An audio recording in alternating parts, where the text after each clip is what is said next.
Lockdown काळातील संपूर्ण वीज बिल माफ करावे या मागणीसाठी स्वाभिमानी शेतकरी संघटनेचे प्रदेश नेते रविकांत तुपकर यांच्या नेतृत्वाखाली बुलढाणा महावितरण मुख्यालयाला स्वाभिमानीच्या वतीने कुलूप ठोकण्यात आले। ग्राहकांना अव्वाच्या सव्वा वीज बिल देणाऱ्या महावितरणाचा यावेळी निषेध करण्यात आला। स्वाभिमानी शेतकरी संघटनेचे संस्थापक अध्यक्ष राजू शेट्टी व चळवळीतील ज्येष्ठ नेते ND पाटील यांच्या नेतृत्वात 27 ऑक्टोबर रोजी राज्यभर वीज बिल माफीसाठी आंदोलन करण्यात आले। जर सरकारने वीज बिल माफ केले नाही तर यापेक्षाही तीव्र आंदोलन करण्यात येईल असा इशारा रविकांत तुपकर यांनी दिला। लॉकडाऊनच्या आणि कोरोनाच्या काळामध्ये सगळे व्यवसाय बंद होते, सगळे नागरिक लॉकडाऊनमुळे घरामध्ये होते, त्यामुळे अनेकांना उदरनिर्वाहाचा प्रॉब्लेम आला, आर्थिक स्रोत लोकांचा थांबला होता। या काळामध्ये अव्वाच्या सव्वा अगदी 10 पट 20 पट 50 पट वीज बिलं लोकांना आलेली आहेत।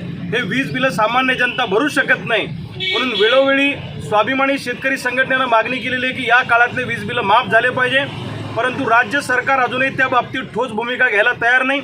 ऊर्जा मंत्र्यांनी हा चेंडू मुख्यमंत्र्यांच्या कोर्टात टाकलेला आहे।